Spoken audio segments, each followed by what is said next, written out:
네, 감사합니다. 우리가 계속 이제 오늘까지 해서 3주째 겸손에 대해서 우리가 보고 오늘 마지막 마무리하고자 합니다. 그래서 우리가 겸손에 대해서 이해하려면 겸손에 반대되는 말을 생각하면 겸손에 대해서 조금 더 접근할 수 있다고 이야기했습니다. 겸손에 반대되는 말이 무엇입니까? 교만. 교만하고 비슷한 말이 어떤 말이라고 했습니까? 거만. 그래서 교만하고 거만한 것. 이것과 관계되는 것이 겸손입니다. 그래서 우리가 겸손하려면 우선 우리가 교만하면 안 되고 거만하면 안 된다고 이야기하는 겁니다. 그래서 거만 같은 경우에는 성경에도 뭐라고 얘기했습니까? 너희가 거만한 자를 징계하고 훈계하지 말라. 그러니까 그가 도리어 너를 미워할까 하노라 그랬죠. 그처럼 거만이라는 것이 어렵다는 겁니다. 그리고 교만에 대해서 여러 가지 뜻들이 있었지만 교만의 뜻 중에 자기를 자기 이상으로 생각하는 것. 이것을 뭐라고 얘기했습니까? 교만이라고 했습니다. 그래서 너희가 에베소서니까 마귀를 범죄하게 하는 그 범죄. 이 말이 뭐라고 얘기했습니까? 마귀를 범죄하게 하는 그 범죄죠. 정죄하게 하는 그 정죄였나? 그러면 이게 마귀의 정죄로 고쳤을 수 있고 이것은 다시 마귀의 잘못으로 고쳤을 수 있고 마귀의 잘못은 뭐라고 얘기했습니까? 교만이다. 그러니까 교만은 아주 심각한 문제다 이렇게 이야기하는 거죠. 교만을 이겨내야만 우리는 겸손할 수 있다. 그 내용을 우리가 여기까지 이야기했던 겁니다. 그러면 오늘은 근본적으로 가장 큰 제목은 겸손이니까 겸손은 무엇인가? 성경에서 겸손은 무엇이라고 말하는가? 그것을 한번 생각해 보고자 합니다. 먼저 사람은요, 교만이 사람에게 매우 익숙합니다. 그리고 또 자연스러운 겁니다. 사람에게는 겸손보다 교만이 더 익숙합니다. 그리고 반면 겸손은 우리에게 매우 낯설다는 겁니다. 그러니까 겸손은 사람의 본성에 어울리는 성품이 아닙니다. 왜 그렇습니까?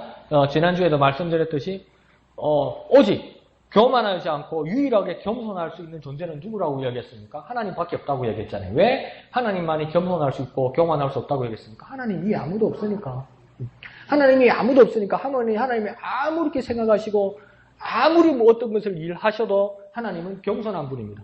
하나님 위에 없으니까. 근데 사람과 인격을 가진 천사들은 어떡합니까? 자기 위에 많은 존재들도 있고 자기 위에 하나님이 있는 거예요. 그러니까 위를 바라보는 위를 생각하면 어떻게 되는 겁니까? 교만한 겁니다. 그러니까 사람은 자꾸 위를 보게 되어 있다는 겁니다. 그러니까 사람은 근본적으로 겸손보다는 교만을 좋아하게 되어 있다는 겁니다. 그래서 겸손이 불편합니다. 불편해요. 사람은요, 겸손이 불편합니다. 교만이 편안합니다. 그런 부분에 대해서 우리가 이겨내기는 매우 어렵겠지요. 그러면 이렇게 어려우면 우리가 성경을 따라 한번 봅시다. 성경에서 겸손하다는 것을 어떤 뜻으로 말씀하는 건지 한번 같이 보면 좋겠습니다. 그래서 먼저 구약 성경에서 겸손은 어떤 뜻으로 말씀하시는지 이렇게 보면 겸손은 고난, 가난, 허약, 수치, 나 자신. 이걸 겸손하고 같은 말을 씁니다. 고난, 가난, 허약, 수치, 나 자신. 좋은 말 하나도 없죠. 그러니까 겸손하기 힘든 거예요. 좋은 말이 하나도 없으니까 겸손하기 힘든 거예요. 겸손은 우리하고는 좀 관계가 없는 것처럼 그렇게 느껴지는 거예요. 그럴 수밖에 없어요. 근데 그나마 좋은 말이 뭐냐면 구약에서 말하는 그 겸손과 가장 항상 연결되는 말이 뭐냐면 온유입니다. 그러니까 자기 성격이 강하거나 자기 어떤 자존심이 강하거나 자부심이 강한 사람은 겸손하기 힘든 거죠. 그런데 이 각박한 세상에 자기 주장이나 어떤 자기 정체성이 강하지 않으면 어떻게 살아남겠습니까? 그걸 안 하면 뭔가 고난 가운데 있고 가난하게 되고 허약하고 수치스럽고 낮아지고 이걸 겸손이라고 말한다니 그러니까 이런 사람들을 뭐라고 합니까? 온유라고 이야기하는 겁니다. 전에도 한번 말씀드렸지만 어떤 어른들이 자기 자녀들, 자기 아이들에게 뭐라고 걱정합니까?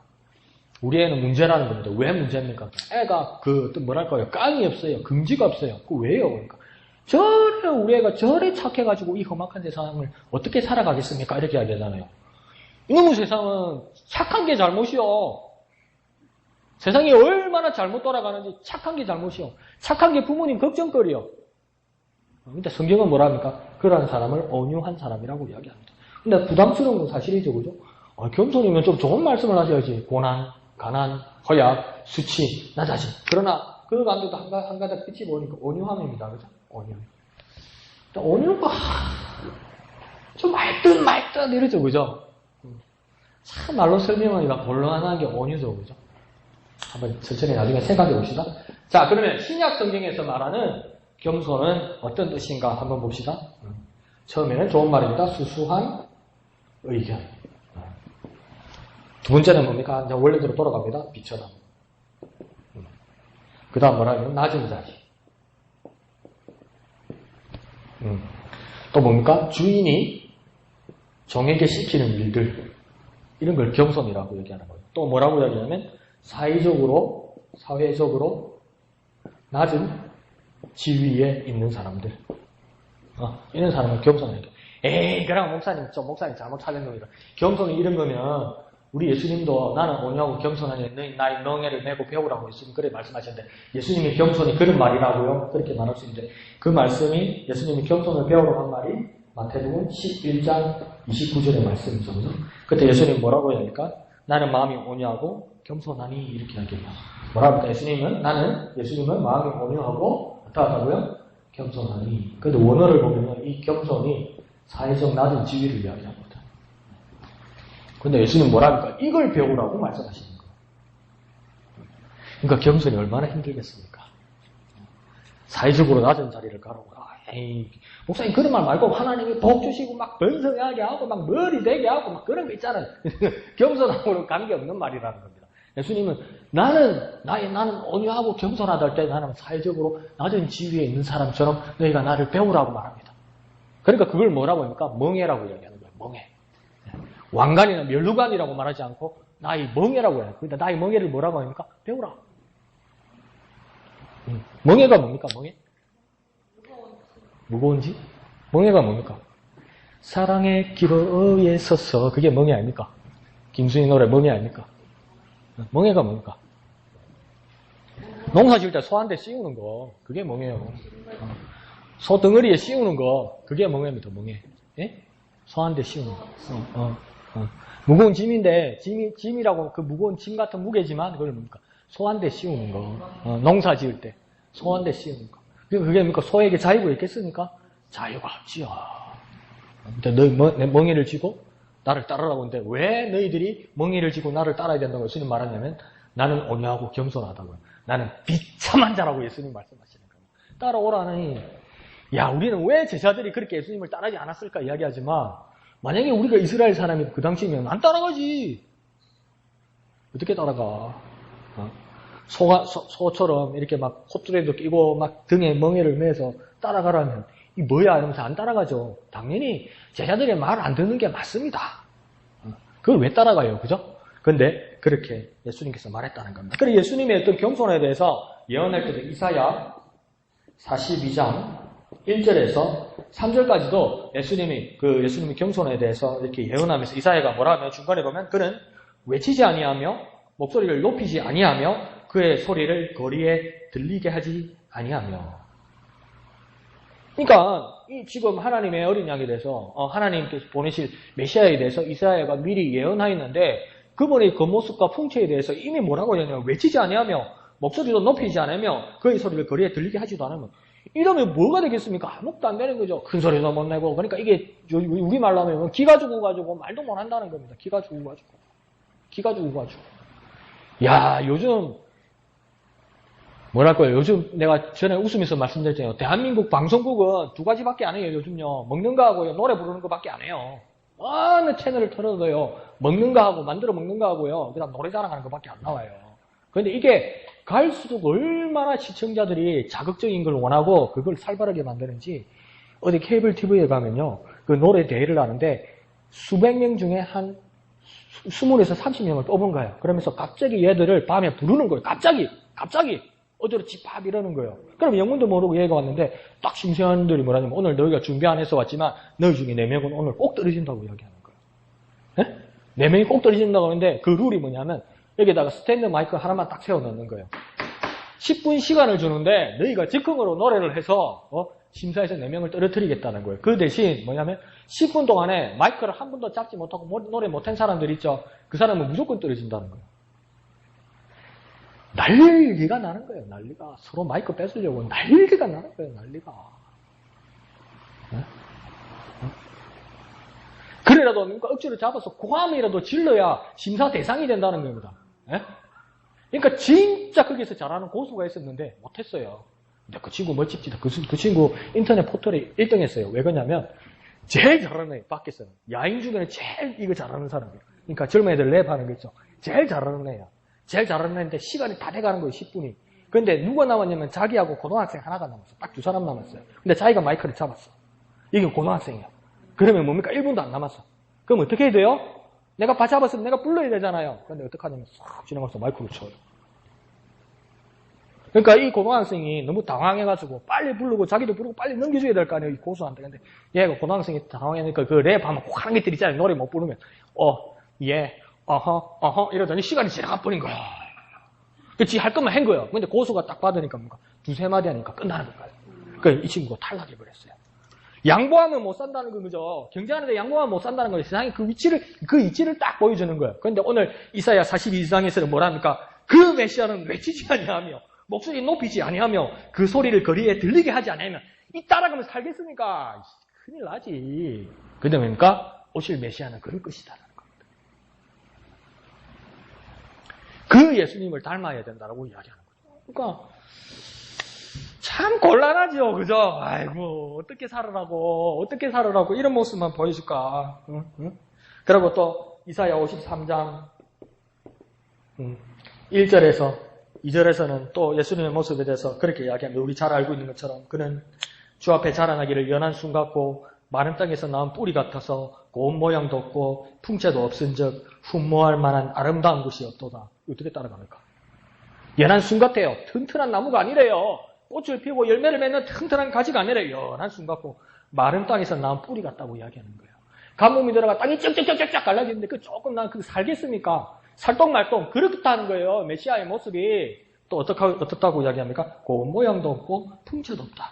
슈퍼스타 아니라는 거예요. 그러니까 어떻게 합니까? 흠모할 만한 아름다운 것이 없다. 예쁘지도 않대요. 잘나지도 않았대요. 어떻게 따라가 있냐는 겁니다. 세상에 그렇게 나타났다는 겁니다. 그런 모습을 사실은 뭐라고 이야기하는 겁니까? 겸손이라고 이야기하는 겁니다. 자, 그 다음 또 스가랴서 9장 9절에 가면 메시아의 겸손에 대해서 또 예언하고 있습니다. 그러면서 뭐라고 이야기하냐면 겸손에 대해서 분명히 또 언급하고 있죠. 스가랴 9장 9절에서는 겸손하여 나귀를 타시나니 곧 작은 것, 곧 나귀의 새끼니라. 이렇게. 무엇하여서 나귀 새끼를 탔다고요? 겸손하여서. 그러니까 겸손하여서 나귀 새끼를 탔다는 이야기는 스가랴서에서는 뭘 이야기하는 거냐면 백이 없어서, 돈이 없어서, 권력이 없어서, 배경이 없어서 튼튼한 교통수단을 타지 못하고 나귀 새끼를 탔다. 나귀도 앱이나 큰 걸 타면 되는데 뭡니까? 새끼를 탄다. 그러니까 한편으로 생각하면 그 오실 메시아에 대한 형편이 그렇게 넉넉하지 못하다는 것을 이야기하기도 하지만 입장을 바꾸어서 한번 생각해 봅시다. 그래서 한번 이런 걸 생각합시다. 누가복음에 보면 탕자의 비유가 나오잖아요. 그죠? 그래서 정말 이 목사가 주일날 거룩한 말만 해야 되는데 이 둘째가 얼마나 싸가지가 없습니까? 그죠? 아버지가 멀쩡히 살아계신데 뭘 달라고 이야기합니까? 유산을 달래. 정신아 법적으로 이게 해당이 안 돼요. 아버지가 멀쩡히 살아계신데 어떻게 유산을 줘요? 돌아가실 때 남기는 게 유산이지. 근데 아버지가 줬어. 그러니까 뭡니까? 돈 맛을 들여가지고 허랑방탕하게 지내다가 어떡합니까? 쫄딱 망하고 나중에 내가 하늘과 아버지 사이에 죄를 범하였으니 내가 아버지의 품꾼의 하나로 써주소서. 그러니까 아버지가 어떡합니까? 아들을 반가이 맞이하고 어금맡기고 난 내 아들이도 반가이 맞이하고 어금맡기지는 못할 것 같아. 머리 냄새가 날 거고 짠내가 다 날 건데 그러니까 아버지는 그러니까 아들을 어금맡기고 새 옷을 입히고 가락지를 끼고 그 다음 뭘 잡았습니까? 살찐 송아지를 한 마리 잡아서 아들을 먹였다는 겁니다. 송아지 스테이크를 해준 거예요. 네? 네. 그럼 여기서 제일 기분 나쁜 자가 누구 있습니까? 네? 큰아들. 네. 큰아들. 또 여러분 생각에 여기서 제일 기분 나쁜 자가 누구 있습니까? 난데없는 송아지 새끼야. 죽게 생겼잖아. 엄마한테 나가지고 살아보려고 하는데 뭡니까? 이 새끼를 잡은 거예요. 그 제일 억울한 거 사실은 뭡니까?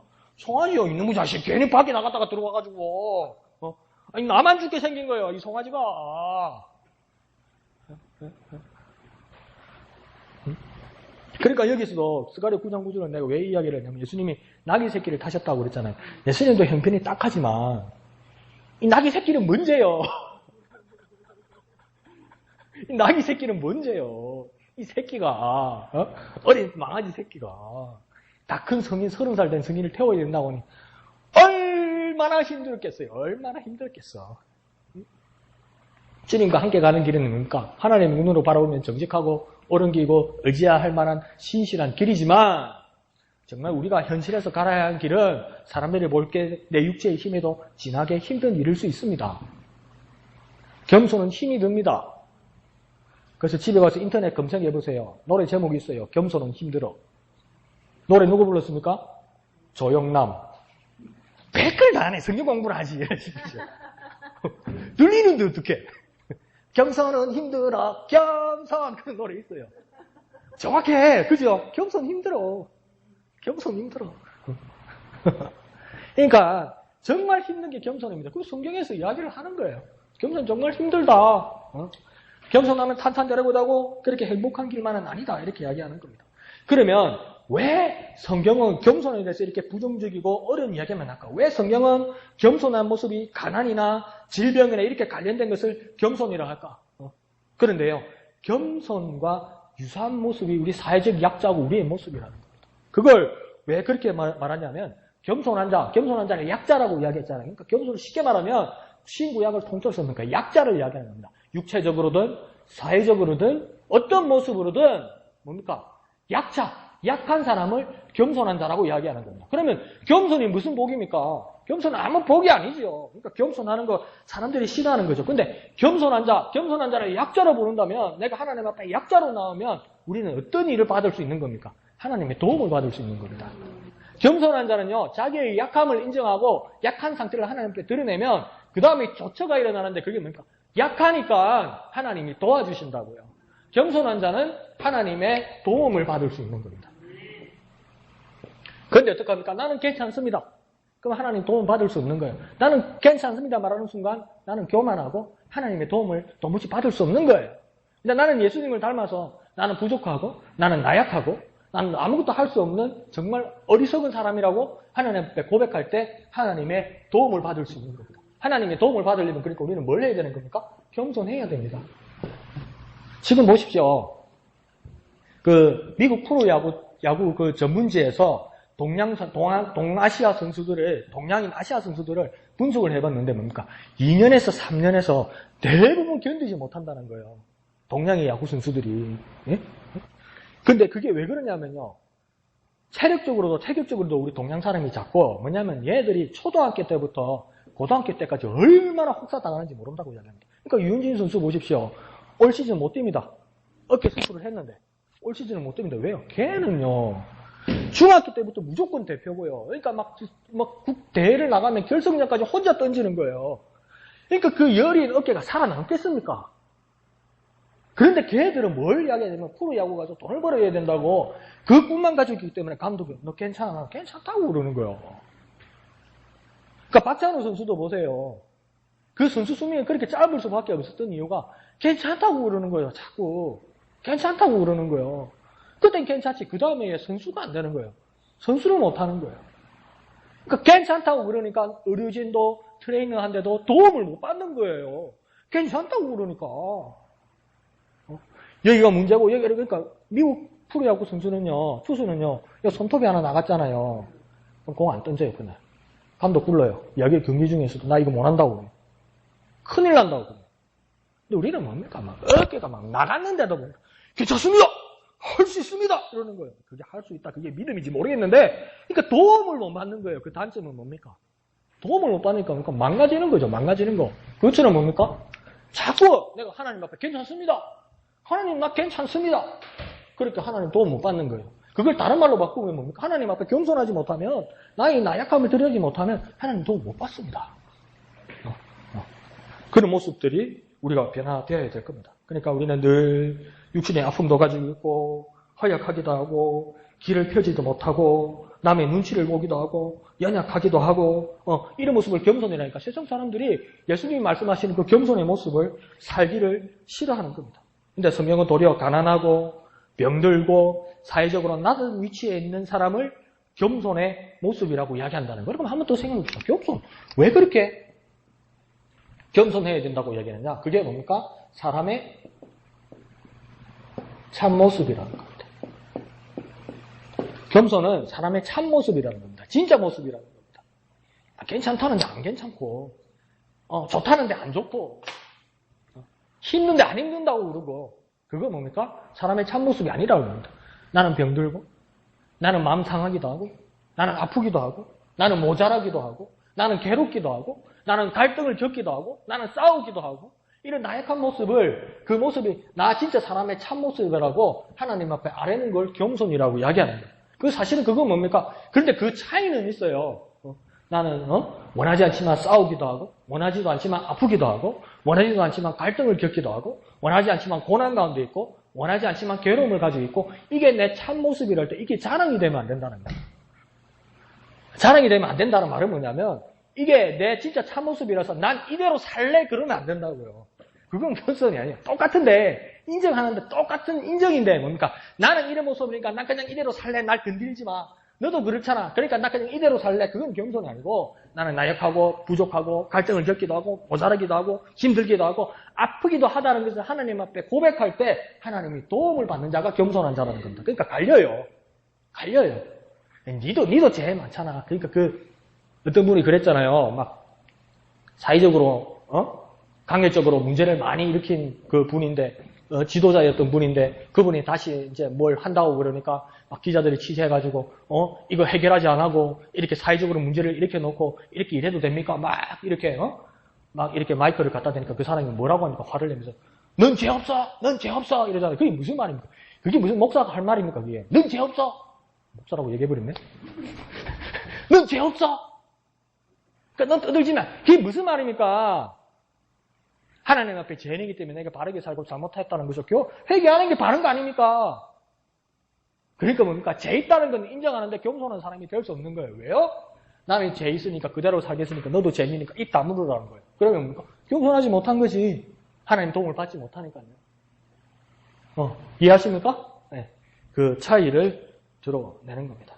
그러면서 이것이 사람의 참모습이다 이렇게 이야기했잖아요. 그래서 그 사람의 참모습에 대해서 참모습 때문에 겸손할 수밖에 없다는 것을 또 성경에 어떤 말씀들이 그런 것을 인정하냐면 야고보서 4장 14절에서도 그렇게 말씀하시죠. 내 생명이 무엇이냐? 너희는 잠깐 보이다가 없어지는 안개니라. 잠깐 보이다가 없어지는 너희는 안개와 같다. 정말 허무하고 사라지는 것과 같다. 그래서 너희들은 겸손해야 된다. 이렇게 합니다. 이사야서에서도 뭐라고 이야기합니까? 이사야서 40장 6절에서도 뭐라고 이야기하면 육체는 풀이요. 그 모든 아름다움은 들의 꽃과 같도다. 육체는 풀이라는 겁니다. 파릇파릇 자라나지만 어느 순간 그 조건이 맞지 않으면 뭡니까? 사라져버리는 것이 풀과 같다는 거 아니에요. 그러니까 우리 육체도 풀과 같다. 그것을 인정하는 것, 사라지는 것을 인정하는 것, 그런 모습이 필요하다고 성경도 분명히 이야기하고 있습니다. 야곱도 47장, 창세기 47장 9절에서 이제 요셉 덕분에 뭡니까? 이 애굽으로 들어오게 되죠. 그때 바로를 만나게 되지 않습니까? 바로 왕을 만나게 될 때 야곱이 자기 자신을 이야기할 때, 자기 자신을 소개할 때 뭐랍니까? 내 나그네의 길이 세월이 130년이니이다. 그냥 우리 지금으로 생각하면 이해할 수가 없지. 130살인데 나그네 인생이래. 인생은 나그네 길. 130년이 무슨 나그네 길이요? 아이고 몸살이야. 130년을 살았는데 나그네 인생이래. 근데 왜요? 우리는 야곱이 나그네 인생이라고 했는데 우리는 왜 그 말을 이해하지 못하는 줄 압니까? 130년을 안 살아봤으니까. 130년을 살고 있는 야곱은 그것도 나그네 인생이다. 더듬는 인생이다. 그러면서 이렇게 이야기합니다. 나그네의 길 나는 살았고 험악한 세월을 보냈습니다. 130년을 살았는데 나는 험악한 세월을 보냈습니다. 이러면서 자기 자신을 그렇게 이야기합니다. 모세도 시편에서 90편 10절에서 12절에 이렇게 자기를 소개하죠. 인생은 수고와 슬픔뿐이요 신속하기가니 우리가 날아가나이다. 뭐라고요? 날아가나이다. 날아갑니다. 네. 신속히 가는데 신속히 날아갑니다. 무엇이 신속히 날아간다고 합니까? 인생이 신속히 날아갑니다. 누가 이야기했다고요? 모세가. 모세가 몇 년 살았습니까? 120년 살았는데 인생이 날아간다고. 우리가 보면 몸소리야 120년 살아놓고 내 같으면 지겹겠구만 신속히 날아간다고 이야기하네. 허무하다는 겁니다. 그것을 깨달아야만, 더덥다고 깨달아야만 우리는 겸손할 수 있다는 거예요. 그런데 왜 성경은 사회적으로 이렇게 비참한 사람, 죄악에 빠진 실상 이런 것을 대해서 이야기하느냐. 모든 사람의 처지가 그렇다는 겁니다. 모든 사람의 처지가 그런데 어떻게 모든 사람의 처지가 그렇다고 우리는 이야기해야 되냐면 인생이 다 그렇다고 이야기하는 것보다는 뭡니까? 하나님 앞에서 그렇다고 이야기해야 되는 거예요. 모든 인생이 하나님 앞에서 더덥다고 이야기해야 되고 모든 인생이 하나님 앞에서 자랑할 만한 것이 없다고 인정해야 겸손하다는 겁니다. 인생 허무하다. 인생 아무것도 없다. 인생 살다 보면 짧대. 그러니까 내하고 싸우지 말자. 화목하기 전에 그거 맞아요. 맞는데 좀 더 한 단계를 더 들어가서 하나님 앞에서 볼 때 이거 정말 부질없는 짓이다. 이거 정말 짧은 거다. 하나님 앞에서. 하나님 앞에서 뒷글과 같은 것이다. 그렇게 인정할 수 있어야 겸손한 사람이라는 겁니다. 그러니까 아브라함도 나중에 뭐라 합니까? 하나님의 사자를 만났을 때 롯을 위해서 막 계속 변호하잖아요. 50명, 45명, 40명, 30명, 20명, 10명 계속 이렇게 하냐. 끝에 갈 때 뭐라고 합니까? 아브라함이 티끌과 같은 나를 한 번만 용서해 주십시오. 이렇게 이야기해요. 그때는 뭡니까? 하나님한테 잘 보려고 티끌이라고 이야기한 게 아니고요. 하나님 앞에서 바라보니까 자기 자신을 정확하게 깨닫는 거예요. 나는 티끌입니다. 하나님 앞에 보면 나는 티끌입니다. 근데 티끌과 같은 나를 한 번만 더 용납하시고 용서하셔서 내 말 한번 들어주십시오. 이렇게 이야기하는 거예요. 엄청난 겸손입니다. 100살이 넘었는데 그 하나님 앞에서 난 티끌이라고 이야기하는 거예요. 근데 여러분 100살 넘으신 분 한번 보신 적 있습니까? 저는 우리 아버지 큰어머니가 합천에 살아 계신데 99세 되었을 때 본 적이 있어요. 야, 오래 사는 사람은 뭐가 있대요. 안 누워요. 평소에 앉아있어요. 앉아있는데 그것도 사람이 자세가 퍼지지가 않아요. 자기가 알아서 한복 딱 입고 머리 쫙 빗고 아무 할 일 없어도 뭡니까? 방에 앉아있어요. 깜짝 놀랐네. 99인데. 근데 그게 느껴지는 뭐라 그럴까요? 강한 힘, 이렇게 막 겸손해지는 그런 마음이 있잖아요. 막 그런 게 느껴지는 거예요. 그러니까 100살 가까이 살아도 그런 게 느껴지는데, 예? 아브라함이 이제 100살을 살면서 그런 모습에 대해서 금지고던 하나님 앞에서 자기가 뭐라고 이야기합니까? 티끌과 같다고 이야기하는 거예요. 이 티끌은요, 그냥 흙이라고 말할 수도 있지만, 왜 우리 장롱 같은 데는 이렇게 빗자루가 잘 안 들어가잖아요. 그러니까 의자 같은 걸 갈 때 들면 막 먼지가 그러니까 시커먼 쏨 같은 게 이렇게 막 있잖아요, 위에. 예. 그걸 성경에서 말하는 티끌이에요. 그러니까 아무짝에 못 쓰는 거예요, 이거. 묻을 때나, 농작물을, 이렇게 키울 때나, 걸음으로 쓰기나, 이것도 안 되고, 그러니까 도자기를 빚을 수도 없고, 정말 무가치인 거, 아무짝에도 못 쓰는 거. 그런 걸 뭡니까? 티끌이라고 이야기하는 거예요. 그러니까 아브라함이 하나님 앞에 이 티끌과 같은 나는, 이 먼지와 같고 쓸모없는 먼지와 같은 나를 한 번만 더 용서하옵소서. 누가 그랬다고요? 아브라함이 그랬다고요. 하나님, 우리 자신이 그러하다는 것을 정확하게 깨달아야만 우리는 겸손할 수 있다는 겁니다. 그래서 자기에 대해서 높이 평가할 수가 없죠. 그래서 이사야서 64장 6절에서도 뭐라고 합니까? 우리의 제약이 바람같이 우리를 몰아가나이다. 우리가 바람같이 빨리 가는데 그 모습 중에 하나는 우리의 제약이, 우리에게 있는 제약이 바람같이 슉 몰아갑니다. 그러니까 돌아보면 너무 빨리 간 거예요. 시간이 왜 이렇게 안 가나 싶으지만 돌아보면 정말 시간은 빨리 갔다는 겁니다. 거기서 깨닫는 것이 겸손하다는 겁니다. 그래서 전도서도 이렇게 이야기하죠. 초상집에 가는 것이 잔치집에 가는 것보다 낫다. 슬픔이 웃음보다 더 유익하다. 얼굴에 근심하는 것이 마음에 유익하다. 지혜자의 마음은 혼인집보다도 뭔가 초상집에 있다. 우매자의 마음은 혼인집에 있다. 이렇게 말하죠. 그래서 겸손은 자기 처지에 대한 인식으로부터 시작되는 겁니다.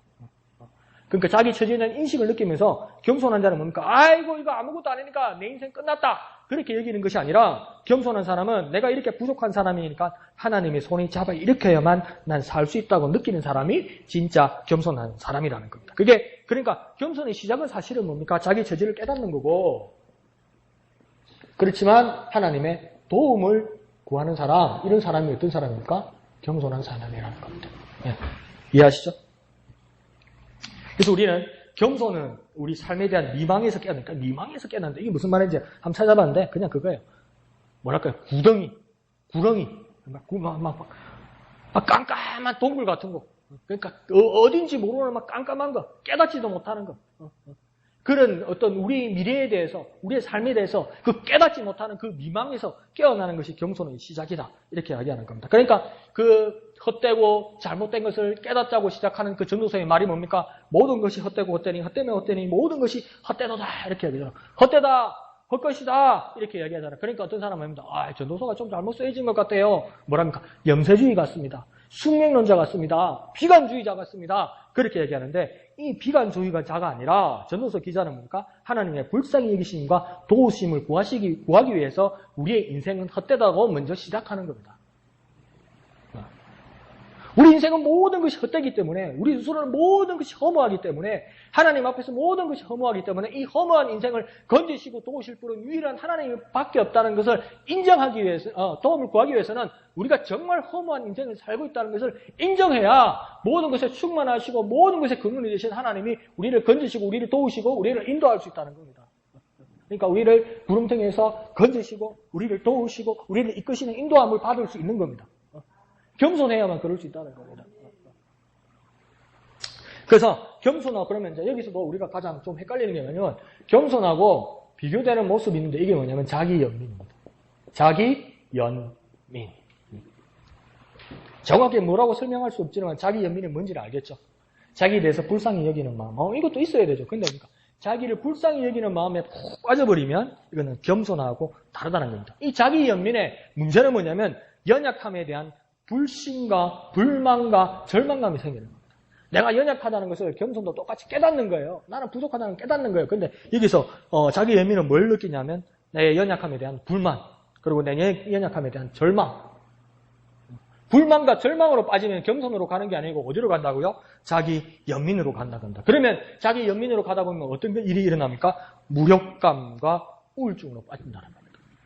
근데 여기서 무력감과 우울증으로 빠지니까 정말 위험한 거다. 이것도 맞고요. 그런데 무력감과 우울증으로 빠진다는 것. 그러니까 지금 자기 연민이 시작되면 불만과 절망감을 가지게 되고 무력감과 우울증에 빠지게 되면 이게 결국은 자기가 저주받고 인생이 끝나가는 것이기 때문에 위험한 것이기도 하지만 가장 위험한 건 뭡니까? 하나님하고 아무런 관계가 없어지는 거예요. 자기 연민은. 아무런 관계가 없어지는 거예요. 똑같이 출발하고 똑같이 처지를 깨달았는데 겸손과 똑같이 처지를 깨달았는데 나는 불쌍하고 나는 무기력하고 나는 아무것도 할 수 없고 그래서 나는 죽을 것만 같고 나는 아무것도 할 것만 같고 없을 것만 같고 나는 진짜 땅으로 꺼져버릴 것만 같고 나는 내 인생이 완전 녹아버릴 것만 같고 똑같이 겸손과 비슷한 것 같은데 문제는 뭐냐면 자기 연민을 가진 사람은 하나님과의 관계를 완전히 끊어버리는 거예요. 그건 겸손이 아닙니다. 전문 용어로 뭐라고 해야 합니까? 청승입니다. 청승. 청승은 하나님 못 도와줍니다. 그러니까 이 청승, 자기 연민은 어떤 모습이 또 다른 모습입니까? 교만의 다른 모습입니다. 왜 교만의 다른 모습이 됩니까? 하나님하고 관계를 끊으니까. 그러니까 비슷한 것 같아도 다른 거예요. 겸손은 뭡니까? 똑같이 내가 나약하고 부족하고 할 수 없고 이걸 누구한테 고백하는 겁니까? 하나님 앞에 고백하니까. 하나님 앞에 인정하니까 하나님 어떻게 합니까? 도와주신다는 거 아니에요. 그러니까 똑같이 내 처지가 힘들고 내 처지가 어렵고 내 처지가 괴롭고 내 상황이 좀 열악하고 이런 상황에 대해서 그러니까 하나님 앞에 구하는 게 아니라 아이고 친구야 내 죽겠다 나 힘들다 그렇게 친구한테 이야기할 수도 있어요. 근데 그 사람이 믿음의 친구가 되어서 그래 친구야 이렇게 힘들구나 어렵구나 내가 기도할게 같이 하자. 그러면서 하나님 쪽으로 모여지면 겸손으로 턴 되는 거예요. 그런데 뭡니까? 내가 힘들다, 죽겠다, 웃자겠노, 웃자야 되노, 안 되겠네. 이게 팍팍팍팍 모아지면 그게 뭡니까? 자기 연민이 되는 거고, 그것은 청승이 되는 거고, 그건 교만의 한 모습이 되는 겁니다. 그러니까 누구하고 이야기할 수 있고, 누구와도 나눔을 할 수 있고, 누구와 같이 기도할 수 있어도 가장 근본적으로 기결되는 점은 뭐냐면 나의 부족한 점, 허무한 점, 연약한 점이 하나님께로 가 있어야 된다는 거예요. 그 차이죠. 왜냐면 더 쉽게 말하면 뭡니까? 하나님이 도움을 구하느냐 안 구하느냐 이 차이입니다. 똑같은 처지고 똑같은 상황인데 인생이 똑같이 마이너스 인생인데 어떻게 합니까? 똑같은 마이너스 인생인데 누구는 똑같은 처지에 대해서 인정하면서 누구는 하나님의 도움을 구하고 누구는 청승 그러니까 친구들끼리 사람들끼리 자기에게 빠져드는 거 자기에게 그냥 깊숙이 우리 목사님 자주 그 설명해 주시는 말로 그 자기 동굴로 들어가는 거 그건 교만이 되는 거죠. 큰 차이죠. 비슷한 것 같은데 큰 차이죠. 세상 사람들이 보면 그럴 거예요. 똑같이 층층 뜨는 걸 거예요. 저거는 뭐가 그래 잘못해서 교회만 가면 찔찔찔 짜고 주여 용서하여 주옵소서. 주여 이놈을 용서하여 주옵소서. 주여 이놈을 용서하여 주옵소서. 뭘 그래 잘못하길래. 세상 사람들은 그렇게 볼 거예요. 밖에 나가서도 보니까 나는 안 돼. 나는 인생이 안 풀려. 내 인생은 끝이야. 아무것도 안 돼. 그렇게 말하는 사람이나 교회 와서 주여 내 인생은 이렇게 안 되고 이렇게 안 되고 이래 안 되고.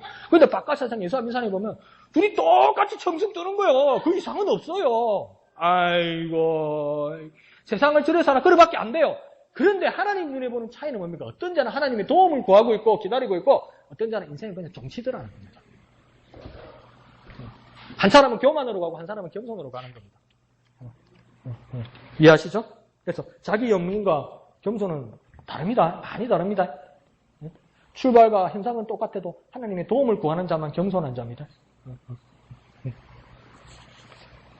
그래서 진정한 겸손은 하나님의 도움을 구하는 건데 하나님의 도움을 구하는 걸 그러면 강 목사가 만든 말이냐? 그것도 만들면 안 되니까 그죠? 성경을 만들면 안 되니까 한번 말씀을 한번 맞춰봅시다. 역대하 16장 9절에 역대하 16장 9절에 이런 말이 있습니다. 뭐냐면 여호와의 눈은 온 땅을 두루 감찰하사 전심으로 자기에게 향하는 자들을 위하여 능력을 베푸시나니 하나님이 능력자임을 믿으시면 아멘 합시다. 하나님의 전지전능하심을 믿으시면 아멘 합시다. 그런데 하나님의 전지전능하심과 하나님의 능력을 누구에게 베푼다고 역대하 16장 9절은 말하냐면 전심으로 하나님에게 향하는 자들에게 능력을 베푸신다는 겁니다.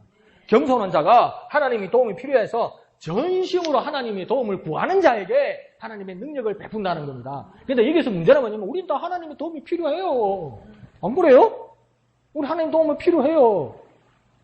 한 번은요, 제가 대전에 그 교회에서 일하고 있는데요. 목회 정보팀에 일하고 있으니까, 제가 목회 정보팀이 있었거든요. 그 큰 교회에.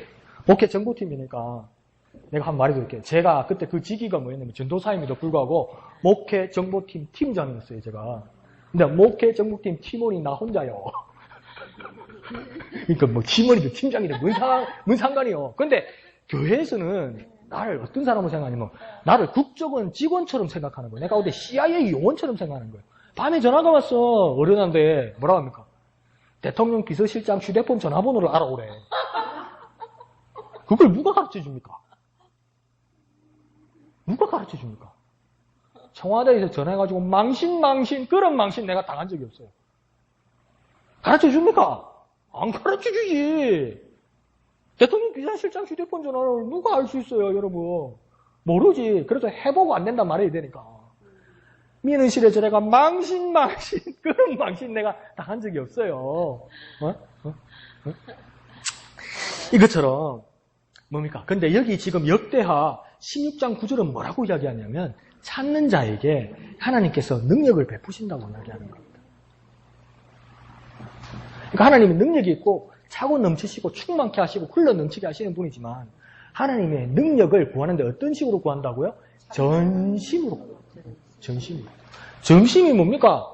전심이 뭡니까? 그러니까 전심으로 하니까 아침 전심은 이신 전심이라고 해야 되는데 그거 말고 점심 말고 전심입니까? 온 마음을 다해서.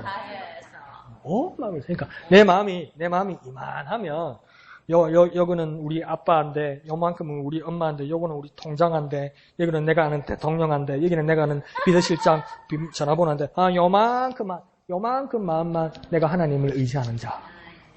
그런 자는 하나님의 능력을 베푸시지 않는다. 어떤 자라고요?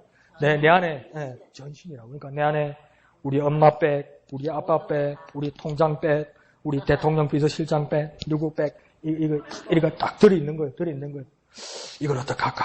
이거 진짜 겨우겨우 한 건데. 만약에 여러분이 대통령 비서실장 전화번호를 알고 있다 나만이나 가르쳐 주겠습니까? 안 가르쳐 주죠. 제가 한 번은요, 목사님, 누가 그 전화번호를 가르쳐 준 거예요. 이동원 목사님. 아무도 안 가르쳐 줬어요. 아무도 전화도 안 해봤지만 안 가르쳐 줬어요. 그러니까 아끼면 똥대띠다. 전화번호 바꿨더라고, 목사님. 한번 써먹어 볼걸. 뭐 되든 안 되든. 근데 뭡니까? 이거 우리 엄마를 향한 마음, 우리 아빠를 향한 마음, 대통령 비서실장을 향한 마음, 이런 마음이 있을 때, 이거 딱 걷어내. 이거 뭐야? 이거 딱 걷어내고, 이 온 마음을 하나님께 향하는 사람, 그 사람에게 하나님이 어떻게 한다고요? 능력을 베푸신다고요. 이게 안 쉬워요. 그래야 되니까 이게 안 쉬운 거예요. 근데 그걸 뭡니까? 결단을 내리는 사람에게는 하나님 도우신다고. 하나님 앞에 왜 결단을 내립니까? 그러니까 이거요, 이거 벼랑에 올라가가지고 자꾸 저 텔레비 이야기를 하면 3시 전에 마칠게요. 저는 토론토에 살았는데 그 CN타워를 한 번도 못 가봤어요. 세계에서 3번째로 높은 탑이에요. 근데 그 탑을 가면 116층 높이래요. 그러니까 365m라요. 근데 한 연예인이 그 CN타워에 가서 미쳤대. 밖으로 나가고 로프를 달고 이렇게 뺑 돌더라고. 그 바람 부는데. 116층에 이 로프 하나 달고 그래서 이러더라고요. 근데 뭡니까? 우리가 하나님 앞에 가서 우리가 벼랑 위에 섰는데, 우리의 문제에 섰는데, 우리 고난 위에 섰는데, 우리 갈등 위에 섰는데, 뭡니까? 우리 엄마 줄, 우리 아빠 줄, 대통령 비서실장 줄, 장관 줄, 국회의원 줄 이래 있는 거예요. 근데 뭡니까? 하나님 보는 데서 1번 줄 끊고, 2번 줄 끊고, 3번 줄 끊고, 줄 다 끊어빈 거. 그 빡 뛰면 하나님 어떡하겠습니까? 아이고야! 이렇게 받는 거 아니에요. 하나님이 안 하면 안 되게 그렇게 해버리는 거예요. 그러니까 하나님이, 야, 이거 사고 뭉치네. 이거 큰일 날 놈이네. 내가 이거 안 돌봐주면 이거 큰일 날 놈이네. 이거 죽을 놈이네. 백을 다 끊어버리네. 그러니까 그 전심으로 향하는 자에게, 다른 모든 줄을 끊어버리고 전심으로 하나님을 향하는 자에게 하나님 어떻게 하신다고요? 도와주신다고요. 안 도와주시면 죽으니까. 그러니까 야고보서 4장 10절에서도 뭐라고 합니까? 주 앞에서 낮추라. 그리하면 주께서 너희를 높이시리라. 그러니까 뭡니까? 내가 높은 자리에 올라가면 하나님 주님 뭐라고 합니까? 올라갔네? 그래 안녕 이러는 거예요. 그런데 뭡니까? 내가 막 어디 앉았으면, 야, 너 왜 그러고 있니? 너 왜 그러니? 이리 올라와. 주님께서 높이신다는 거예요. 그러니까 예수님도 그러잖아요. 내가 잔치집에 가서 상석에 앉으려고 하지 마라. 상석에 앉아있다가 창피당할 수 있다. 왜 창피당할 수 있다고 합니까? 나는 이만큼 대우받을 사람이야. 나는 이만큼 VIP야. 이러면서 잔치집에 가서 상석에 앉아있는데 주인이 와서 그러니까 저기요. 그러니까 왜요? 그러니까 여기서 이루시면 안 됩니다. 왜요? 여기 장관 계시는데, 여기 장관 자리인데 당신 앉으면 안 된다. 예수님 우리말로 보니까 얼마나 쪽팔리겠느냐. 그런데 자기가 낮은 자리에 가 있으면 주인이 와서 뭐라고 했냐? 왜 여기 계십니까? 앞으로 오세요. 그러면 그게 얼마나 사람 앞에 영광되겠느냐. 야고보서는 반대로 보니까 주 앞에서 너희 자신을 낮추라. 내가 이만큼 대우받을 수 있지만, 내가 이렇게 높은 자리에 갈 만한 사람이지만 주님 앞에서 너희 자신을 낮추라. 그럼 주님 뭐라고 합니까? 너 왜 여기 있어? 여기 와. 이런다는 거예요. 그게 겸손한 자가 받는 위대한 상급이라는 겁니다. 그러면서 에스겔서 11장 19절에서 20절까지는 이렇게 말합니다. 그런 사람들, 그런 겸손한 사람들은 성령의 임한 마음을 가진 사람인데, 이러면서 길게 뭐라고 말씀하시냐면, 내가 그들에게 한 마음을 주고 그 속에 새 영을 주며 그 몸에서 돌 같은 마음을 제거하고 살처럼 부드러운 마음을 주며 내 율례를 따르며 내 규례를 지켜 행하게 하리니 그들은 내 백성이 되고 나는 그들의 하나님이 되리라. 그러니까 하나님의 사람들, 하나님의 백성이 되는 사람은 겸손한 사람입니다. 주님 들어오셔서 연하게 하시고 세우시고 온전하게 하신다는 겁니다. 누구에게요? 겸손한 사람에게요. 자기를 낮추는 사람에게요. 자기 처지를 인정하는 사람에게요. 그런 일이 일어난다는 겁니다. 그러니까 사도 바울도 그런 이야기를 하죠. 고린도후서 12장 10절에서 뭐라고 이야기하냐면, 내가 그리스도를 위하여 약한 것들과 능욕과 궁핍과 박해와 공고를 기뻐한다. 뭐요 이게? 동네 사람들이 와서 시비 걸고 아무리 지한테 인사 잘해도 싸가지 없다고 그러고 도와주는데도 그러고. 제가요, 아버지 요양병원 행정하는 사람, 건강보험 담당하는 사람, 심지어 병원장하고도 몇 번을 이야기하면서 제가 한 사흘을 싸웠어요. 제가요. 목사가 싸우면 안 되는데. 근데 돈을 뒤집어 씌우는 거예요.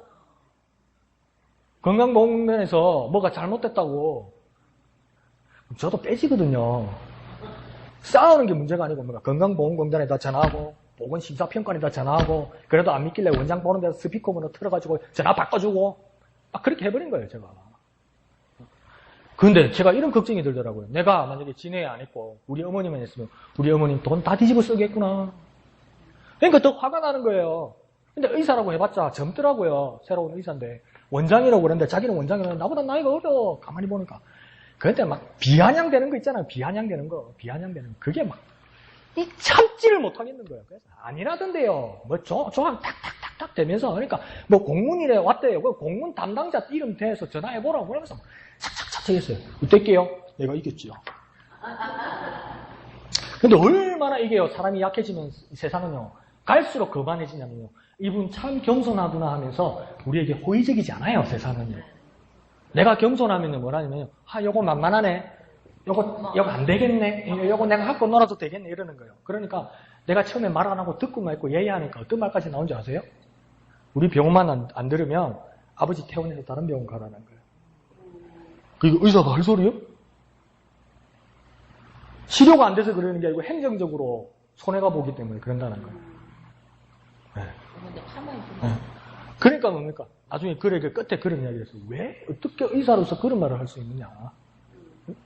어떻게 환자에 대해서 책임지지 못하고 환자를 치료하려 되지 않고 딴 병원 가라고 사람을 쫓아낼 수 있느냐? 그러니까 뭡니까? 또 깜짝 놀랐는지 뭔가 아이고 미안합니다 죄송합니다 라는 건데 예수쟁이의 약점이 뭔지 아세요? 예수를 안 믿으면요 그 약점 잡아가지고 그냥 들이받으면 돼요. 네가 의사야? 너 건강보건단에 너가 감사 한번 시킬까 이러면 돼요. 근데 예수쟁이의 약점은 뭐냐면 이 미안하다면 내가 더 미안해져 이상하게. 그게 문제요. 끝까지 밀어붙여서 끝까지 한번 쇼부를 봐야 되는데 이쪽에서 미안하다 가면 예수쟁이는 뭐 가슴이 철렁해가 내가 더 미안해. 완전히 우리가 주님을 닮지는 못하지만 주님이 겸손하라는 그 말씀이 우리에게 큰 짐이 되고 큰 무게가 온다면 주님 언젠가는 우리를 변화시키실 것입니다. 그런 겸손한 자리에 가면 우리가 백도 없고 겸손하고 비참하고 막 남들이 함부로 하고 남들이 날 누르기 때문에 이대로 놔두면 쟤는 죽을 것 같은 거야. 하나님 눈으로 봐도요. 그러니까 어떻게 됩니까? 하나님이 나서셔서 하나님 우리를 도우셔야 되는 거예요. 누구에게 그렇게 하신다니까? 겸손한 자에게. 그러니까 저도 끝까지 죄송합니다. 그러면 됐을 거예요. 그런 마음이 들면서도 맨날 며칠이 괴로운 거예요. 세상은 왜 이럴까? 배운 사람은 왜 그럴까? 권력을 가진 사람은 왜 그럴까? 근데 주님이 저에게 정확하게 말씀하십니다. 너도 가져봐. 너도 똑같은 놈이야. 근데 바울은 뭐라 합니까? 내가 약한 것과 능력과 궁핍과 박해와 공고를 기뻐하노니 이는 내가 약한 그때의 강함이라. 왜 약한 그때 강함이 됩니까? 바울이 아무것도 없고 약해질 때 주님 오셔서 도우시고 주님께서 강하게 하시기 때문이라는 거예요.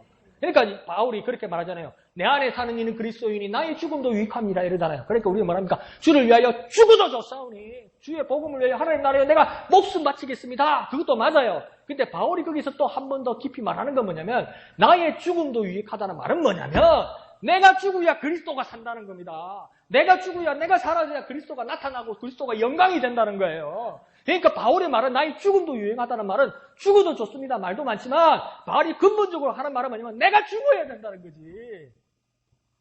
내가 겸손으로 죽어야 그리스도가 나타난다는 거죠.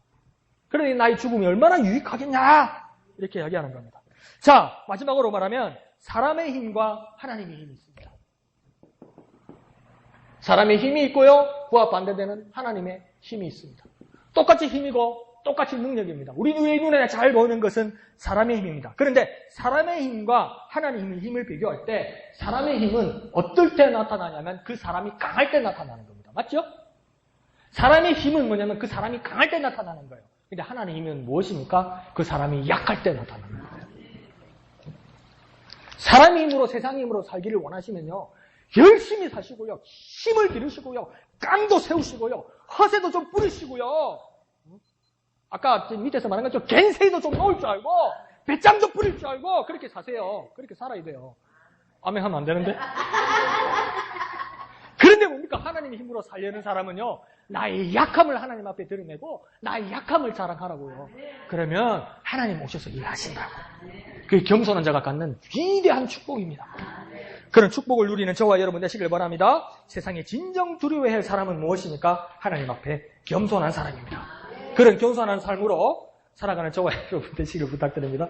성민 요즘 제가 정신이 없어서 내 손수건이 어디 갔나 손수건이 어디 갔나 금요일날 여기 던져놨었구나. 주여 저는 이렇게 연약합니다. 주여 저는 이렇게 부족합니다. 주여 주님 없으면 나는 큰일 납니다. 겸손의 시작입니다. 이렇게 주님 나를 겸손하게 하여 주옵소서. 주님이는 크게 한번 부르고 기도합니다. 주여 거룩하신 주님, 우리가 겸손하게 하여 주옵소서. 우리 모습이 진정으로 주님 앞에 겸손한 우리가 되게 하여 주옵소서. 나의 부족함, 나의 연약함 주님 앞에 다 내려놓고 주님의 도우심을 구하는, 주님의 도우심을 온전히 구하는 우리들이 될 수 있도록 주여 역사하여 주옵소서. 주여 인도하여 주옵소서. 주여 함께하여 주옵소서. 주여 도와주시옵소서. 거룩하신 주님, 은혜를 감사합니다. 이제로부터 우리는 인생에서 큰 모험을 하기를 원합니다. 세상 사람처럼 용기도 가지고 힘도 가지고 깡도 있고 허세도 부리고 그렇게 남에게 도전도 하고 그렇게 살아야 세상을 이겨내는 건데, 주님의 말씀은 낮아지고 비천해지고 약자가 되라는 그 말씀을 한번 따라보기를 원합니다. 하나님 앞에 모든 것을 내려놓고 우리의 모든 관계와 우리의 모든 인맥들의 모든 환경들과 빽과 모든 것들을 잘라버리고 주님 앞에 벼랑 위에 섰습니다. 주님 앞에서 벼랑에 섰습니다. 주님 오셔서 우리를 도와주시옵소서. 주님의 도우심을 온전히 구하는 겸손한 자 되게 하여 주옵소서. 사람의 힘은 사람이 강할 때 그 힘이 나타나지만 하나님의 힘은 우리가 약할 때 그 하나님의 힘이 나타난다고 말씀하셨사오니 우리의 약함, 우리의 부족함, 우리의 연약함 자랑이 되게 하여 주옵소서. 이곳에 오셔서 하나님 일하시고 하나님의 능력을 보여주옵소서. 우리의 전심으로 하나님의 능력을 구하는 우리가 되기에 역사하여 주시옵소서. 모든 것을 감사드리며 거룩하신 예수님의 이름으로 간절히 기도하옵나이다. 아멘. 하늘에 계신 우리 아버지, 아버지의 이름을 거룩하게 하시며 아버지의 나라가 오게 하시며 아버지의 뜻이 하늘에서와 같이 땅에서도 이루어지게 하소서. 오늘 우리에게 일용할 양식을 주시고 우리가 우리에게 잘못한 사람을 용서하여 준 것 같이 우리 죄를 용서하여 주시고 우리를 시험에 빠지지 않게 하시고 악에서 구하소서. 나라와 권능과 영광이 영원히 아버지의 것입니다. 아멘. 거룩하신 주님, 은혜를 감사합니다.